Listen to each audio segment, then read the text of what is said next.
Hello friends, magic kitchen by Guni में आपका welcome है। आज हम आपके साथ पालक से बनने वाले बहुत ही डिफरेंट से नाश्ते की रेसिपी शेयर करेंगे।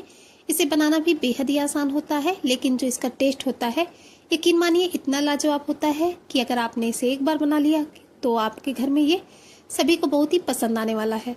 तो चलिए इसे बनाना स्टार्ट करते हैं। तो सबसे पहले इसे बनाने के लिए हमने ये 250 ग्राम पालक ली थी, जिसको कि अच्छे से बढ़िया से तोड़ लिया है और जिसमें खराब पत्ते वगैरह होते हैं वो हमको निकाल देने हैं। इसके बाद में एक बर्तन में हम गैस में पानी गर्म होने को रखेंगे और जो भी हमारी ये पालक है उसको हम इस बर्तन में ट्रांसफ़र कर देंगे। इसमें पानी लेना है हमें और जब ये अच्छे से बॉयल होने लगेगा तब हम इसमें सभी पालक को डाल देंगे। गैस की फ्लेम को हमें मीडियम रखना है और इसे इस तरीके से हमें हल्का हल्का सा बॉयल करना है। हमें पालक का कलर बिल्कुल भी चेंज नहीं करना है, बस इस तरीके से चम्मच से इसे हम थोड़ा थोड़ा सा दबाते जाएंगे। तो ये जो गर्म पानी में पालक हमारी मुश्किल से सिर्फ 5 मिनट में ही अच्छे से बढ़िया से बॉयल हो जाती है। तो बस आप देख सकते हैं कि जो हमारी पालक है वो बढ़िया अच्छे से पक चुकी है। अब हम गैस की फ्लेम को ऑफ कर देंगे और इसे इस तरीके से हमें एक प्लेट में निकाल लेना है। तो इस तरीके से हमारी जितनी भी पालक बॉयल हो चुकी है उसको हमने इस प्लेट में निकाल लिया है। और जब तक हमारी पालक ठंडी होती है तब तक चलिए इस नाश्ते के लिए एक हम बहुत ही सिंपल सी स्टफिंग बनाकर रेडी कर लेते हैं। स्टफिंग बनाने के लिए हमने सबसे पहले एक खाली बाउल ले लिया है। बाउल में लेंगे हम 2 आलू, जिनको कि हमने ग्रेट करके लिया है। इसके बाद में आधे प्याज को इस तरीके से बारीक बारीक सा कट करके इसमें डालेंगे। एक हरी मिर्च को कट करके डाला है। हरी मिर्च को आप बढ़ा भी सकते हैं अगर ज़्यादा तीखा खाते हैं। इसके बाद में 1/4 चम्मच इसमें डाला है कच्चा जीरा और 1/4 चम्मच ही हमने इसमें सौंफ ऐड की है। कुछ सूखे मसाले जाएंगे। तो सबसे पहले सूखे मसालों में आधा चम्मच धनिया पाउडर, आधा चम्मच सब्जी मसाला और आधा ही चम्मच चाट मसाला। इसकी जगह आप अमचूर पाउडर भी इसमें यूज कर सकते हैं। लास्ट में टेस्ट के अकॉर्डिंग नमक डाल देंगे।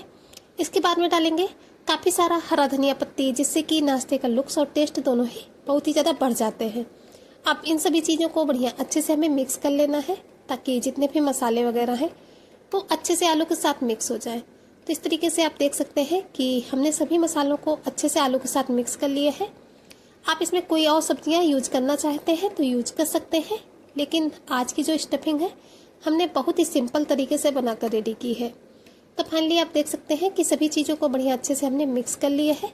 तो जो हमारी स्टफिंग है वो बन करके रेडी हो चुकी है। चलिए इसे अभी साइड में रखते हैं। अब हमने जो पालक को उबाल कर रखा था, पालक भी हमारी बड़ी अच्छे से ठंडी हो चुकी है। तो अब हमने ले लिया है एक खाली मिक्सी का जार और इस पूरी ही पालक को हमें इस मिक्सी जार में ट्रांसफ़र कर देना है। तो इस तरीके से हमने पालक को इसमें जार में ट्रांसफ़र कर दिया है। अब हम इसमें ऐड करेंगे 2 हरी मिर्च। तीखा अगर आप ज़्यादा खाते हैं तो इसमें बढ़ा भी सकते हैं, लेकिन हमने इसमें सिर्फ 2 ही हरी मिर्च का यूज किया था। अब मिक्सर जार का ढक्कन बंद कर देंगे और इसका हम फाइन सा पेस्ट बनाकर रेडी कर लेंगे। तो चलिए इसे पीस कर लाते हैं। तो आप देख सकते हैं कि हमने पालक को बढ़िया अच्छे से पीस करके रेडी कर लिया है। बिल्कुल फाइन सा पेस्ट हमारा बनकर रेडी हो चुका है। तो अब हम इसे एक बाउल में ट्रांसफ़र कर लेंगे। तो इस पालक का जो हमारा जितना भी पेस्ट था उसको हमने इस बाउल में ट्रांसफ़र कर लिया है। अच्छे से हमें बढ़िया अच्छे से साफ करके जितना भी पेस्ट लगा हुआ होता है मिक्सी जार में उसको हमें इसमें बाउल में निकाल लेना है। अब इसके बाद में हम इसमें ऐड करेंगे 1 कप गेहूं का आटा। आप चाहें तो इसकी जगह मैदा भी ले सकते हैं, लेकिन हमने आज का जो नाश्ता है हेल्दी वे में बनाकर रेडी किया है। इसके बाद में हम लेंगे आधा कप बेसन। पूरा ही जो नाश्ता है वो आप सिर्फ गेहूं के आटे से बना सकते हैं, लेकिन बेसन डालने से इसका जो टेस्ट है वो और भी कई गुना ज़्यादा बढ़ जाता है।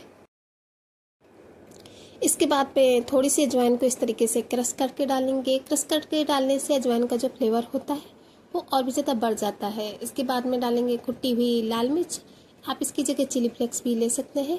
आधा चम्मच इसमें ऐड की है सौंफ और टेस्ट के अकॉर्डिंग नमक। लास्ट में हम इसमें 2 से 3 चम्मच कुकिंग ऑयल डालेंगे, जिससे कि इसमें जो मोयन लगता है और जो नाश्ता बनकर रेडी होता है वो बहुत ही खस्ता सा बनकर रेडी होता है। अब इन सभी चीज़ों को बढ़िया अच्छे से हमें मिक्स करना है। इसमें हम पानी का यूज बिल्कुल भी नहीं करेंगे, क्योंकि पालक का जो पेस्ट है उससे ही हमें इस डो को लगा कर रेडी करना है।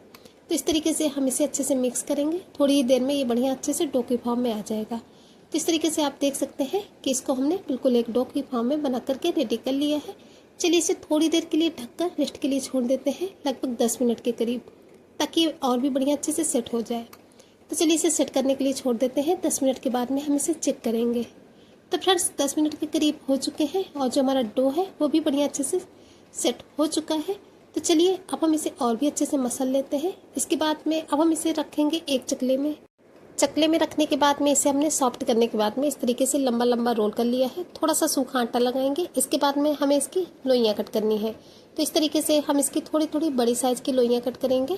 तो इस तरीके से इतने से डो में हमने लगभग 5 लोइयों को कट करके रेडी किया है। तो चलिए बाकी लोइयों को साइड में रख देते हैं और एक लोई लेते हैं और इस तरीके से इसे चपटा करेंगे। चपटा करने के बाद में अब हम इसमें लगाएंगे सूखा आटा और इसकी एक हमें बड़ी सी रोटी बेल करके रेडी कर लेनी है।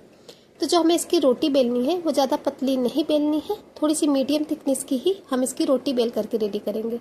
तो आप देख सकते हैं कि हमने इसकी एक बड़ी सी रोटी को बेल करके रेडी कर लिया है। अब इसके बाद में हमने जो स्टफिंग बना कर रखी थी, इस तरीके से हमें 2 से 3 चम्मच भर के स्टफिंग लेना है और इस पूरी ही रोटी के ऊपर हमें अच्छे से स्टफिंग को फैला देना है। तो देख सकते हैं कि पूरी ही रोटी के ऊपर हमने अच्छे से स्टफिंग को पतला पतला सा फैला दिया है। अब इसके बाद में हमने ली है ये टमाटर की चटनी। आप चाहे तो इसकी जगह टोमेटो सॉस भी ले सकते हैं। टमाटर की चटनी को इस तरीके से हम पूरी इस जो हमने स्टफिंग फैलाई है इसके ऊपर पतला पतला सा इस तरीके से लगा देना है। इस तरीके से अगर हम टमाटर की चटनी, टोमेटो सॉस वगैरह लगाते हैं तो नाश्ते का जो टेस्ट होता है वो कई गुना ज़्यादा बढ़ जाता है।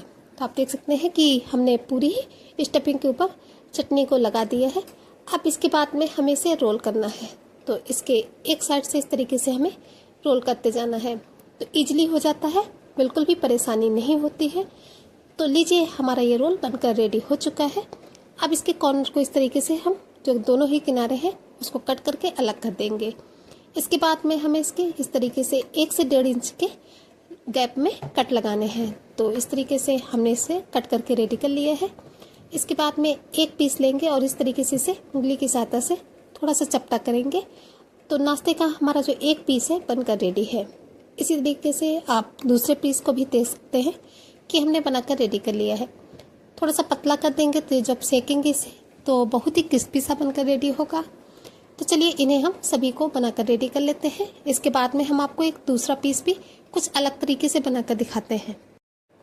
तो इस तरीके से फिर से हमने एक लोई ले ली है। लोई को चपटा करेंगे। इसके बाद में इसको सूखा आटा लगाते हुए इसकी हमें एक बड़ी सी रोटी बेल लेनी है, जैसे कि हमने पहले बेली थी। तो इस तरीके से इसकी भी हमने बड़ी सी रोटी बेल करके रेडी कर ली है। अब फिर से हमने जो बची हुई स्टफिंग है उस स्टफिंग को इस पूरी ही रोटी के ऊपर अच्छे से पतला पतला फैला देना है। अब इस बार हम लेंगे धनिया की चटनी। पिछली बार हमने टोमेटो की जो चटनी थी वो लगाई थी, लेकिन इस बार हम इसमें लगाएंगे धनिया की चटनी, जिससे कि नाश्ते का जो टेस्ट है वो बिल्कुल अलग आएगा। तो इस तरीके से हमारा जो नाश्ता है वो 2 टाइप का बनकर रेडी होगा। दोनों का जो टेस्ट है वो अलग अलग आएगा। तो पूरी ही स्टफिंग के ऊपर हमने अच्छे से धनिया की चटनी को लगा दिया है। अब इसे हम फिर से अच्छे से रोल कर लेंगे और उसी साइज में जिस टाइप से हमने पहले कट करके रेडी किया था अपने नाश्ते को, इस नाश्ते को भी हमें कट करके रेडी कर लेना है। और इस तरीके से चपटा करते हुए हमें अपने सभी नाश्ते के पीसेस को बना करके रेडी कर लेना है। तो इस तरीके से आप देख सकते हैं फ्रेंड्स कि हमने अपने सभी नाश्ते के पीसेस को बना करके रेडी कर लिया है। अब चलिए इस पीसेस को हम साइड में रखते हैं और इसके लिए हम एक स्लैरी बनाकर रेडी करते हैं। तो स्लैरी बनाने के लिए हमने ले लिया है एक खाली बाउल में लेंगे हम 1 छोटी कटोरी गेहूं का आटा और आधी कटोरी हम इसमें लेंगे मैदा। आप चाहे तो पूरा ही गेहूं के आटे का यूज कर सकते हैं, लेकिन इस तरीके से दोनों ही यूज करके आज की स्लैरी हम बनाएंगे। इसके बाद में इसमें हम हल्का सा नमक ऐड करेंगे और 1 चम्मच डालेंगे सफ़ेद वाला तिल, जिससे कि जो नाश्ते का लुक्स है वो बहुत ही ज़्यादा अच्छा आता है। तिल ज़रूर से डालें, क्योंकि तिल डालने से नाश्ते का क्रंचनेस और लुक्स दोनों ही बढ़ जाते हैं। इन दोनों ही चीज़ों को बढ़िया अच्छे से हमें मिक्स कर लेना है, ताकि आटा मैदा अच्छे से नमक और तिल के साथ मिक्स हो जाए। तो इसे हमने अच्छे से मिक्स कर लिया है। अब इसके बाद में हम इसमें थोड़ा थोड़ा सा पानी डालकर इसका घोल बनाकर रेडी करेंगे। तो जो हमें इसका घोल बनाना है वो थोड़ा सा गाढ़ा ही बनाना है, ज़्यादा पतला नहीं बनाकर रेडी करेंगे। तो इस तरीके से आप घोल की कंसिस्टेंसी देख सकते हैं। इस तरीके का ही हमें अपना घोल बनाकर रेडी करना है। अब इसके बाद में इसके ऊपर से हम थोड़ा सा बारीक कटा हुआ हरा धनिया पत्ती ऐड करेंगे, जिससे कि जो नाश्ते का लुक्स है वो और भी ज़्यादा बढ़ जाता है। तो चलिए हमारी स्लैरी भी बनकर रेडी हो चुकी है। अब चलते हैं गैस की तरफ अपने नाश्ते को फ्राई करने के लिए। तो इसे फ्राई करने के लिए हमने पहले से तेल को गर्म होने के लिए गैस में रख दिया था, और जब हमारा तेल बढ़िया अच्छे से गर्म हो जाएगा तब हम गैस की फ्लेम को लो कर देंगे और एक एक नाश्ते के पीस लेंगे और इसे इस तरीके से हमें अच्छे से स्लैरी में डिप करते जाना है और ऑयल में डालते जाना है।